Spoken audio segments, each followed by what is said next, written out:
नमस्कार, मी राज कालेकर तुमचा royal Konkani boy या यूट्यूब चॅनलवर स्वागत करतो। या चॅनलवर मी मराठी व्लॉग्स, डेली व्लॉग, कोकणातील सण, नमन आणि इतर मराठी संस्कृती संबंधित विषयांवर व्हिडिओ बनवतो। मी आशा करतो की तुम्हाला हे व्हिडिओ आवडतील। आजची व्हिडिओ होणार आहे भात पेरणीची आणि भात पेरणीबद्दल माहिती देणार आहे।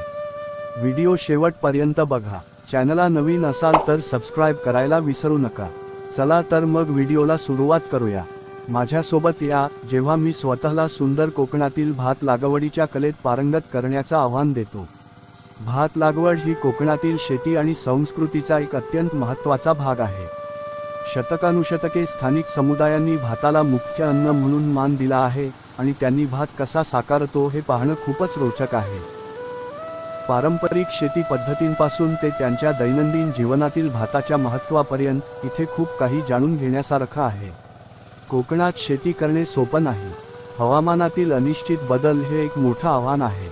एक दिवस ऊन असतं तर दुसऱ्या दिवशी मुसळधार पावसामुळे शेतं पाण्याखाली जातात।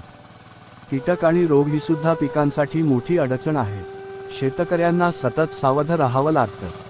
मातीची गुणवत्ता देखील काळजीचा विषय आहे। एकेकाळी कोकणातील सुपीक माती प्रसिद्ध होती, पण आता ती हळूहळू कमी होत चालली आहे। या आव्हानांवर मात करण्यासाठी कोकणातील शेतकरी नवनवीन उपाय शोधत आहेत। त्यांनी सेंद्रिय पद्धतींचा वापर सुरू केला आहे, ज्यामुळे मातीची सुपीकता आणि पिकांची प्रतिकारशक्ती वाढवता येते।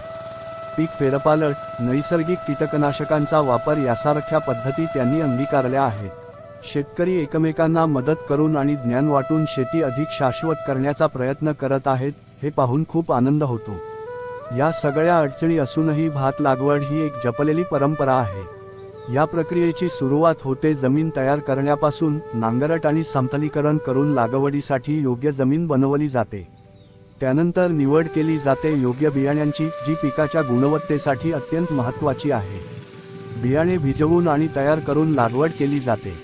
कोकणात बियाणे टाकण्याची पद्धत वाफसा किंवा विखुरण पद्धतीने होते, म्हणजे बियाणे शेतात सारख्या प्रकारे पसरवली जातात। यामुळे पीक अधिक प्रमाणात आणि चांगल्या प्रकारे उगम पावते।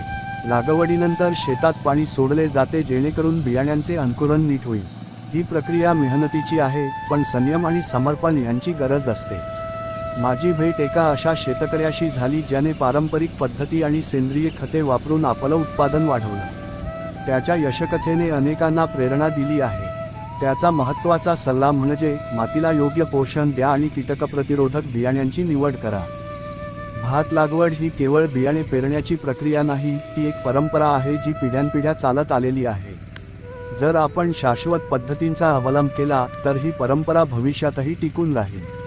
तर महत्त्वाचे टप्पे कोणते? जमीन तयार करणे, बियाणे निवड, बियाणे टाकणे आणि काळजीपूर्वक संगोपन।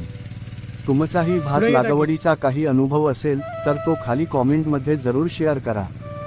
आणि जर शाश्वत शेती पद्धतींबाबत अधिक जाणून घ्यायचं असेल तर माझ्या पुढच्या भात कापणीच्या व्हिडिओसाठी लक्ष ठेवा। कोकणातील भात लागवडीच्या या प्रवासात माझ्यासोबत सामील झाल्याबद्दल धन्यवाद। जर यामध्ये तुम्हाला सोशल मीडिया पोस्ट, स्क्रिप्ट किंवा व्हिडिओसाठी वेगळं रूप हवं असेल तर सांगाच, मी तेही तयार करून देतो।